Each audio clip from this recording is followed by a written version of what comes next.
Alors, nous voilà arrivés dans la quatrième séquence de cette étude de cas que nous revisitons sur finalement la formulation d'un mélange de calcaire, de cendres volantes et d'eau, de façon à obtenir un liant pouzzolanique que l'on va caractériser par ses performances mécaniques en compression. Alors on a défini longuement à la séquence précédente, d'une part la géométrie du domaine expérimental et d'autre part les types de modèles d'exploration que l'on rencontre classiquement en formulation dans les problèmes de plans de mélange. Et donc, puisque nous savons quel est le nombre minimum de mélanges à réaliser pour estimer les coefficients du modèle, il va falloir maintenant définir la nature de ces mélanges, et c'est ce qu'on appelle la construction de la matrice d'expérience. Alors on va voir étape par étape la construction de cette matrice, on va voir ce qui a été retenu par les auteurs, et on va proposer, c'est le but de revisiter des études de cas, peut-être une approche alternative qui aurait pu être intéressante pour les auteurs. Alors, lorsqu'on est confronté à des géométries de domaine sous forme de polyèdres convexes, il y a finalement deux familles d'approches de maillage bien formalisées et une qui probablement va trouver des solutions au cours du XXIe siècle. La première approche de maillage est celle qui a été proposée par MacLean et Anderson. Vous avez eu des supports de cours à ce sujet, vous avez même pu voir une étude de cas consacrée à l'exemple de MacLean et Anderson. C'est une méthode qui finalement s'applique bien quand on a 3, 4 ou 5 constituants, parfois 6. C'est une méthode qui peut se mettre intégralement en œuvre à la main, puisqu'elle va consister à retenir au départ les sommets, les centres d'arête, les centres de face. Et puis, si le total de ces centres est trop important, il faut naturellement utiliser le centre du domaine, eh bien, des considérations géométriques vont permettre de retenir un sous-ensemble de mélange. Par exemple, en ne prenant pas en compte les centres des plus petites faces ou les centres des arêtes les plus courtes. Donc ici, nous sommes typiquement dans le cas d'application de la stratégie de MacLean-Anderson qui a été proposée en 1966, puisque nous sommes en présence de 3 constituants. Si nous avions un peu plus de constituants, 5, 6, 7, 8, 9, 10, eh bien, on aurait dû mettre en œuvre des méthodes algorithmiques qui nécessitent une solution informatique, puisqu'en fait, on va proposer à un logiciel un vivier de mélange candidats, et là, il n'est plus question de faire des sélections à la main à partir de faces de petites dimensions ou d'arêtes courtes. On va livrer ce calcul à un ordinateur et à un logiciel qui, lui, ne va pas calculer des longueurs d'arêtes et des surfaces de face et d'hyperface. Il va s'intéresser à des critères algébriques tels que le déterminant de la matrice d'information, la trace de la matrice de dispersion ou d'autres critères. Et enfin, eh bien, on peut se demander si, en fonction de la rapidité des calculs que l'on peut faire aujourd'hui, on ne pourra pas proposer, d'ici quelques années, des méthodes purement géométriques de maillage, à condition de pouvoir calculer très rapidement. Et ceci sera très intéressant lorsqu'on a des mélanges mettant en œuvre un très grand nombre de constituants, peut-être plus de 15 ou 20 constituants, ce qui arrive en particulier dans des formulations verrières pour les gens qui s'intéressent à la céramique, et qui arrive aussi dans le domaine de la formulation de pneumatiques, par exemple. Alors, que nous dit l'approche de MacLean-Anderson, proposée en 1966 ? Elle nous dit qu'il va falloir fabriquer un vivier de mélange à partir des coordonnées des sommets. Une fois que l'on aura les coordonnées des sommets, on va calculer le centre de ces sommets, que l'on appelle un peu improprement le centre du domaine expérimental.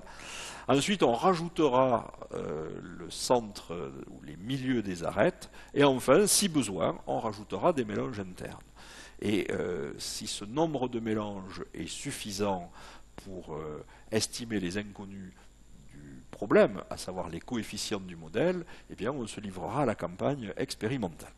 Donc pour explorer empiriquement polyèdre convexe, on va dénombrer le nombre de sous-espaces du polyèdre, c'est ce qu'on a fait. Nous avons 6 sommets, 6 arêtes, une face. On va calculer les coordonnées des centres de chacun des sous-espaces de ce polyèdre, donc les coordonnées des sommets, les coordonnées des milieux d'arêtes et les coordonnées du centre. Et ensuite, eh bien, on va sélectionner, en se basant sur du grand bon sens, un sous-ensemble de mélange. Si ce sous-ensemble n'est pas écuit réparti comme il faut, si on voit des grandes zones vides dans le domaine, on pourra rajouter des points internes, et ensuite cela s'appelle l'expérimentation et l'analyse des résultats. On soumettra cette matrice d'expérience aux expérimentateurs de façon à caractériser les mélanges, et ensuite, eh bien, on essaiera de chercher le modèle le plus prédictif d'interpolation de façon à faire de l'optimisation. Alors on voit ici qu'on a une approche qui est très similaire à celle proposée par Henri Scheffé en 1963, qui s'appelait Simplex Centroid Design, puisque cette méthode consistait à faire les centres de tous les sous-espaces. Alors, comment calculer les coordonnées des sommets? Il faut toujours commencer par les calculs de coordonnées des sommets, puisque ce sont les coordonnées des sommets qui vont donner accès au calcul des autres centres. Mais les sommets, vous le voyez sur la figure, ils sont définis à partir de l'intersection des contraintes représentées par des traits rouges pour les contraintes inférieures et des contraintes représentées par des traits bleus pour les contraintes supérieures. Alors, pour ça, eh bien, il y a une méthode simple qui va consister à réaliser autant de tableaux qu'on a de constituants. Donc ici, on va faire 3 tableaux. Ces tableaux comportant autant de colonnes qu'il y a de constituants, puisqu'on va lire les coordonnées des mélanges dans ce tableau, et 2 puissance Q-1 ligne. C'est ce que l'on voit ici, en présence de 3 constituants. Chacun des tableaux présentera 3 colonnes, x1, x2, x3, et 4 lignes. On va remplir 2 colonnes parmi 3 par un plan factoriel complet. Alors un plan factoriel complet, ça consiste à faire toutes les combinaisons à partir des valeurs inférieures et supérieures des contraintes pour les constituants sélectionnés. Par exemple, si on choisit de remplir le tableau à partir des colonnes 1 et 2, on va écrire toutes les combinaisons que l'on peut faire à partir des 2 modalités du premier facteur, L1 et U1, avec les 2 modalités du deuxième facteur, L2 et U2. Et une fois qu'on a remplacé L1, L2, U1 et U2 par leurs valeurs respectives, il ne restera plus qu'à faire une soustraction pour remplacer dans la colonne 3 les cellules vides par une proportion qui est la proportion du constituant 3, de telle sorte que la somme des proportions des constituants sur chaque ligne respecte la contrainte implicite, à savoir 1. Alors c'est ce que l'on va illustrer dans ce premier tableau. Je remplace x1 par les proportions du filaire calcaire, 7,93% et 38,91%. Je remplace ensuite dans la deuxième colonne les valeurs L2 et U2 par les contraintes inférieures et supérieures qui affectent la variation de la proportion en cendre volante, et ensuite je prends une machine à calculer où je calcule de tête la valeur qu'il convient de donner à x3 pour que x1 plus x3 plus x2 soit égal à 1. Sur la première ligne, il faut affecter une fraction massique égale à 54,01% au constituant 3, et je compare immédiatement cette valeur à ce que les contraintes imposent au constituant 3. Eh bien, cette intersection de contraintes ne peut pas représenter un sommet puisque la valeur 54% n'appartient pas à l'intervalle qui va de 15,09% à 40,54%. Je calcule la valeur qu'il faut donner à x3 sur la deuxième ligne pour que une somme unitaire soit obtenue. 24,5%, c'est effectivement une valeur acceptable pour la proportion du troisième constituant, et par voie de conséquence, nous avons défini un sommet. Pour la troisième ligne, le fait de compléter la colonne x3 par 23,03% nous donne aussi les coordonnées d'un sommet, et pour la dernière ligne, on peut s'affranchir de faire le calcul, puisqu'on voit que la somme des 2 proportion est déjà supérieure à 1, ce qui nous conduirait à une fraction massique négative pour le constituant 3. Donc ce premier tableau, qui est facile à remplir, provoque la définition de 2 sommets. Dès qu'on a fini de remplir un tableau, on consigne les valeurs obtenues dans le tableau des sommets, c'est ce que vous voyez apparaître, et puis on peut, en présence de 3 constituants, repérer sur la figure où se situe le sommet 1 et le sommet 2. On va faire maintenant un deuxième tableau, puis un troisième tableau, comme on l'a expliqué, pour trouver les coordonnées des autres sommets. Alors, le deuxième tableau va consister à remplir dans un premier temps les colonnes 1 et 3 à partir des valeurs L1, U1 et des valeurs L3, U3, de façon à faire un plan factoriel complet, d'écrire toutes ces combinaisons. On remplace naturellement les valeurs de L1, U1 par les contraintes définies par les experts. On remplace les valeurs L3 et U3 par les contraintes imposées à la fraction massique de l'eau par les experts, et puis à l'aide d'une machine à calculer, on remplit la deuxième colonne de telle sorte que la somme des proportions soit unitaire, et on retiendra parmi ces valeurs calculées celles qui permettent de satisfaire les exigences, à savoir la fraction massique de l'eau doit rester contenue ou comprise dans l'intervalle 36,06% et 67,57%. Par voie de conséquence, ce deuxième tableau nous permet de générer deux sommets. Alors, petit rappel ici, dans la vignette qui vient apparaître, c'est une méthode qui peut générer des doublons, c'est-à-dire que d'un tableau à l'autre, vous pouvez générer un sommet que vous avez déjà obtenu. C'est pour ça que je vous recommande, au fur et à mesure de la mise en œuvre de la méthode, de compléter le tableau des sommets, de façon à vérifier si le sommet appartient déjà au tableau ou non. Et s'il n'appartient pas, on le matérialise dans le plan de la figure. Voilà les sommets 3 et 4 à partir de ce deuxième tableau. Il nous reste plus qu'un tableau à faire, le dernier. De la même façon, on va remplir les colonnes 2 et 3 à partir des proportions et des contraintes associées aux proportions des constituants 2 et 3. Donc ici, la cendre volante, avec des proportions de 38%, 67%, l'eau, avec des proportions égales à 15% et 40%, et à l'aide d'une machine à calculer, on peut remplir la première colonne qui correspond à la proportion de filaire calcaire. La valeur dans la colonne s'affiche en rouge si elle ne respecte pas le système proposé par les experts, à savoir une proportion qui doit rester comprise entre 7,93% et 38,91%. Cette méthode nous permet ici, dans le troisième tableau, de générer deux sommets qui sont des nouveaux sommets, puisqu'ils n'ont pas été précédemment définis. Et donc voilà enfin les coordonnées des 6 sommets du domaine que vous voyez apparaître dans le plan de la figure. À partir du moment où on a les coordonnées des sommets du polyèdre convexe, il est important de calculer tout de suite la coordonnée ou les coordonnées du centre des sommets, et c'est un point qu'il faut absolument introduire dans les matrices d'expérience, même si les logiciels ne vous l'imposent pas toujours. C'est un point qui va être très important, en particulier lorsqu'il y a des courbures dans le domaine expérimental, et par définition, c'est le point qui est le plus éloigné des sommets. Donc quand on veut avoir un maillage uniforme, on va faire le point qui est le plus éloigné des premiers points que l'on a obtenus. Alors, pour calculer les coordonnées de ce qu'on appelle improprement le centre du domaine, qui n'est que le centre des sommets, on utilise une moyenne arithmétique. Donc, vous voyez ici apparaître les résultats, 22% pour le constituant 1, 51% pour le constituant 2 et 26% pour le constituant 3. Et si vous vous intéressez à des méthodes de centre ou de centroïde plus rigoureuses que le simple calcul des coordonnées des sommets et de leur moyenne, vous pouvez vous reporter à la publication proposée par People en 1983. Alors, faites absolument une expérience au centre du domaine, et si cette expérience présente un levier important, notamment dans des modèles synergiques de degré 3 ou des modèles polynomiaux de degré élevé, n'hésitez pas à répéter cette expérience si besoin. Voilà où est situé le centre du domaine. Alors, pourrait-on s'arrêter là? Eh bien, nous sommes en présence de 7 mélanges distincts. Et si vous vous rappelez, le nombre de coefficients du modèle synergique de degré 3 est égal à 7.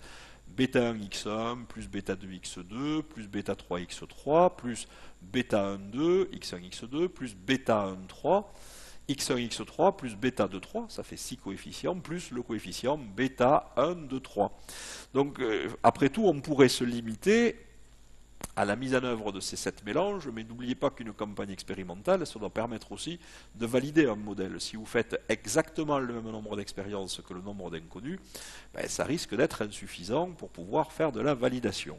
Et donc par voie de conséquence, on va rajouter d'autres mélanges qui ici vont être définis à partir des milieux d'arête. Mais avant ça, dès que vous avez calculé le nombre de sommets les coordonnées des sommets et les coordonnées du centre de ces sommets, je vous invite à faire, même si ce n'est pas proposé dans les logiciels, un graphique représentant les distances entre les sommets et le centre, pour s'apercevoir s'il n'y a pas un sommet qui s'éloigne un peu trop dans une direction donnée, qui aurait donc une distance très grande par rapport au centre, ce qui imposerait un maillage un petit peu plus dense dans la direction de cet éloignement.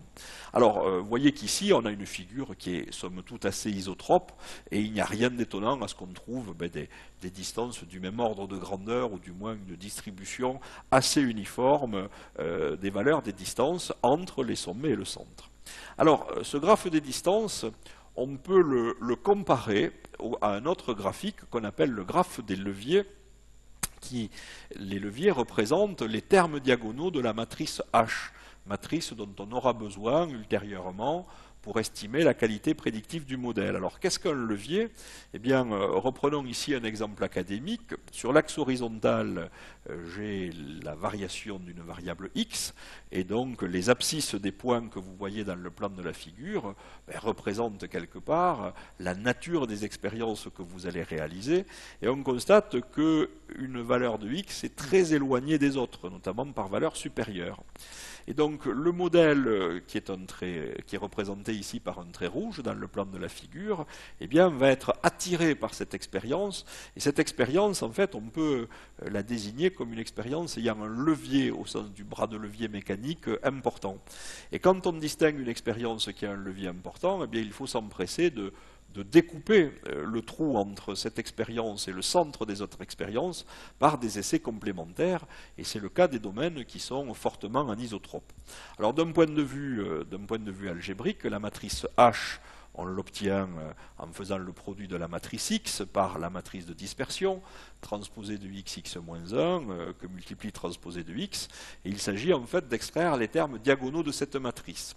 Mais si vous voulez interpréter les leviers en tant que distance, eh bien, il faut considérer de façon sous-jacente un modèle de degré 1, comme modèle d'exploration du domaine.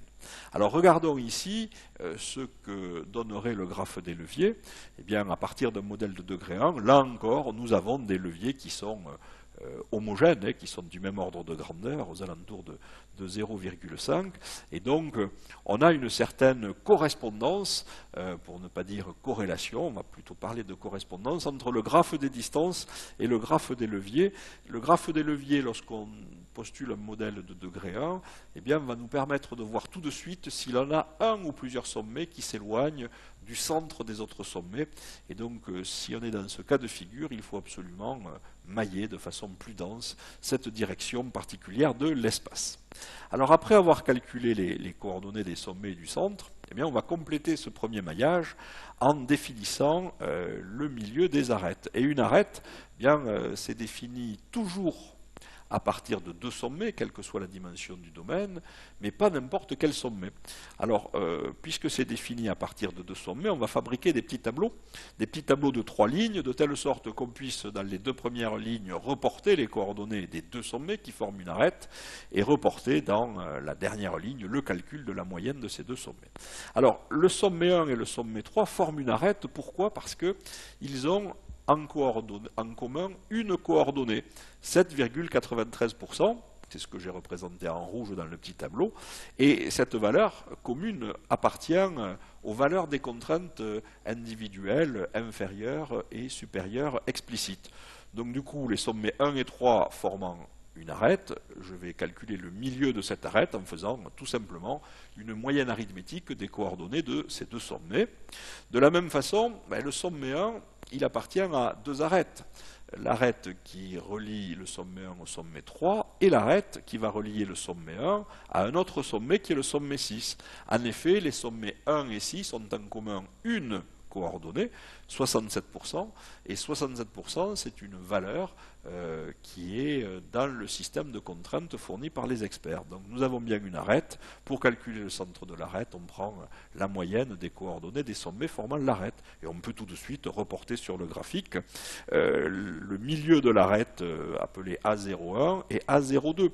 On voit sur la figure, pourquoi? Parce qu'on peut représenter très facilement les choses ici, bien que le milieu de la deuxième arête va être proche des sommets qui constituent cette arête. Et à la limite, dans un souci d'économie, on pourrait soit retenir le milieu de l'arête, soit retenir uniquement les deux sommets qui forment cette arête. Mais nous n'en sommes pas là pour la sélection des mélanges candidats. On va continuer notre démarche en constatant que le sommet 2 et le sommet 4 forment une arête en raison de leur première coordonnée en commun. De même, le sommet 2 va former, puisque chaque sommet appartient à deux arêtes, une autre arête avec le sommet 5 en raison de la coordonnée en commun pour le deuxième constituant. C'est ce que l'on va reporter sur la figure du domaine expérimental avec le milieu de l'arête 3 qui elle aussi est une arête courte et le milieu de l'arête 4. Et puis on se doute qu'en reproduisant la méthode dans deux nouveaux tableaux, nous allons finir par trouver les centres des deux arêtes restantes. Ces arêtes mettent en œuvre le sommet 3 d'une part et le sommet 5 pour trouver le milieu de l'arête, en moyenne les coordonnées des sommets 3 et 5, et on va mettre en commun les sommets 4 et 6 pour trouver le centre de la sixième arête, comme vous pouvez le voir. Et donc voilà sur la figure les coordonnées et la position des deux derniers milieux d'arête. Et donc nous avons défini un maillage à partir ici de 6 sommets, 6 milieux d'arête et le centre du domaine.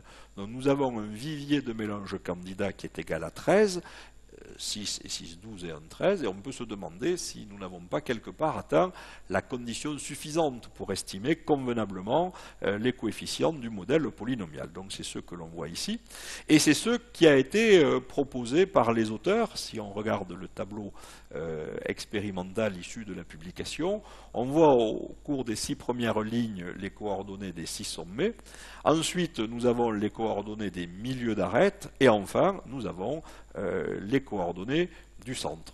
Voilà.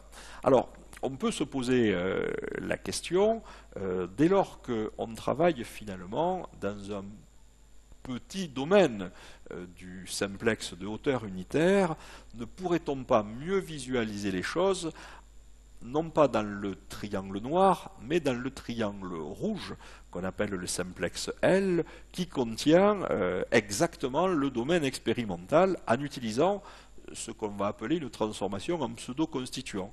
Alors c'est ce que j'ai fait ici, de façon à mieux voir la géométrie du domaine expérimental. Les auteurs en parlent, les calculs seront faits dans l'espace des pseudo-constituants, et en fait, dans ce triangle rouge, eh bien, les sommets sont des mélanges déjà des constituants.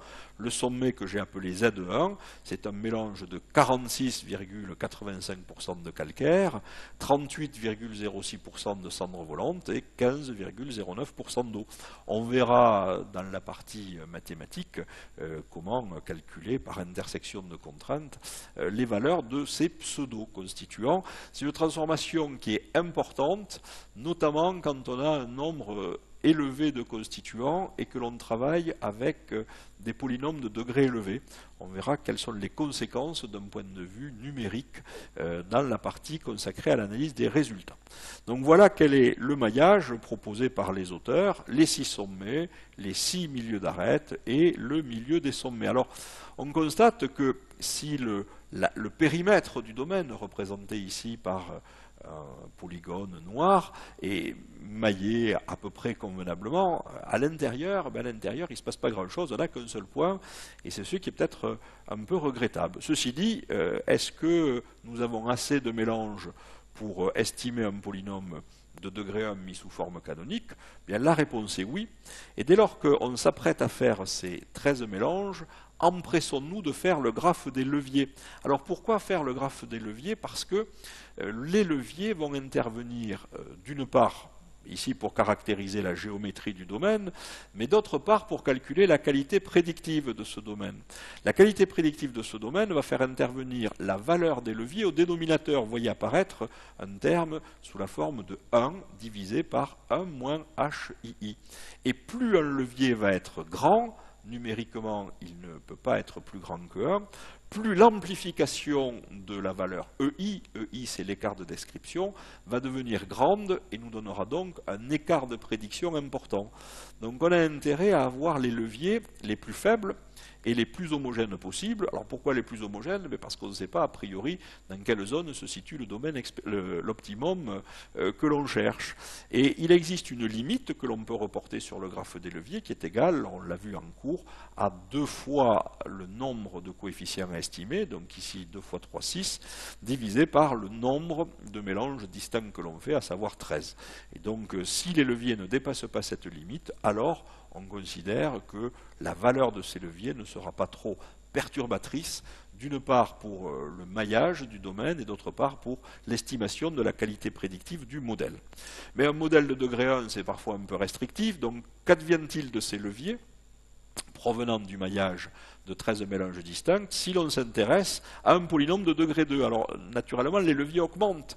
Et voyez que le centre du domaine prend de l'importance. C'est pour ça que tout à l'heure, je vous avais dit que s'il y avait une expérience éventuellement à répéter, c'est une expérience qui contribue beaucoup à la modélisation, donc il y a un levier important. Ceci dit, aucun des leviers ne dépasse ici la limite, qui est un peu supérieure à 0,90. Donc ce maillage va nous permettre de fabriquer un modèle de degré 3 qu'on appelle la forme canonique du modèle polynomial de degré 2. Donc ce maillage fait de 13 mélanges peut permettre d'estimer de façon satisfaisante la forme canonique du modèle polynomial de degré 2. Et puis, je vous avais suggéré d'envisager une forme synergique du modèle de degré 3, que je rappelle à l'écran, 7 coefficients. Puisque nous avons 13 mélanges, on doit pouvoir estimer le modèle synergique de degré 3. Et ici encore, on voit que, au fur et à mesure que le degré augmente, les leviers augmentent avec un levier un peu plus important que les autres pour le centre du domaine. De toute façon, cette valeur n'atteint pas 1. Si par cas, la valeur du levier avait atteint la valeur 1, il serait impossible de calculer la qualité prédictive puisque nous aurions un rapport de 1 sur 0, une forme indéterminée, dans le multiplicateur de l'écart de description que vous voyez à l'écran. Voilà. Donc, dans cette stratégie proposée par McLean-Anderson, si l'on retient les 6 sommets, si l'on retient les 6 milieux d'arête, si l'on retient le centre des sommets, savoir les 13 mélanges retenus par les auteurs, eh bien on pourra fabriquer ou estimer les coefficients de ces 3 modèles, degré 1, degré 2 et synergique de degré 3. Alors, je vous ai fait remarquer tout à l'heure qu'en regardant la figure, et c'est pour ça que je vous impose un peu toujours de faire des dessins, on s'aperçoit que si le périmètre du domaine est maillé, convenablement, nous n'avons aucune expérience au centre. Et donc, je laisse à votre appréciation la stratégie alternative suivante, qui aurait consisté à fabriquer des simplex à partir de 2 sommets et du centre. C'est les petits triangles que vous voyez dans le plan de l'hexagone. Et à l'intérieur de ces triangles, de faire le centre des 3 sommets. Chaque triangle est défini par 2 sommets du domaine expérimental plus le centre. Eh bien, ce maillage-là présenterait une couverture plus uniforme du domaine expérimental et peut-être aurait amené des éléments d'information dont les auteurs ont eu besoin, mais ça nous le découvrirons dans la suite de l'étude. Donc certes, la stratégie proposée en conclusion par McLean-Anderson est utile, elle permet sur un coin de table de définir un maillage de façon assez simple et de façon satisfaisante en présence de 3, 4, 5, parfois 6 constituants. Ce maillage, on peut le transformer des fois simplement en supprimant les milieux des arêtes les plus petites ou les centres des faces les plus petites. Mais si vous pouvez dessiner le domaine expérimental, donc en particulier quand il y a 3 constituants, mettez toujours en parallèle la méthode proposée par McLean-Anderson et puis peut-être une approche qui consisterait à faire des points internes. Alors les points internes sont souvent définis par le milieu des distances entre le centre et les sommets, mais ici il est peut-être plus judicieux pour mieux uniformiser cette distribution des 6 points noirs que j'ai appelés 6 mélanges internes, eh bien de considérer le centre des petits triangles que j'ai utilisés pour découper le polyèdre convexe. Voilà, donc je vous remercie pour votre attention dans cette séquence consacrée à la matrice d'expérience, et puisque maintenant nous avons défini la liste des essais à faire, eh bien on va se retrouver dans la partie expérimentale d'une part pour regarder les résultats observés par les auteurs, et puis naturellement dans une partie plus mathématique pour modéliser la variation de ces résultats. Merci encore pour votre attention, et puis rendez-vous dans la partie expérimentale.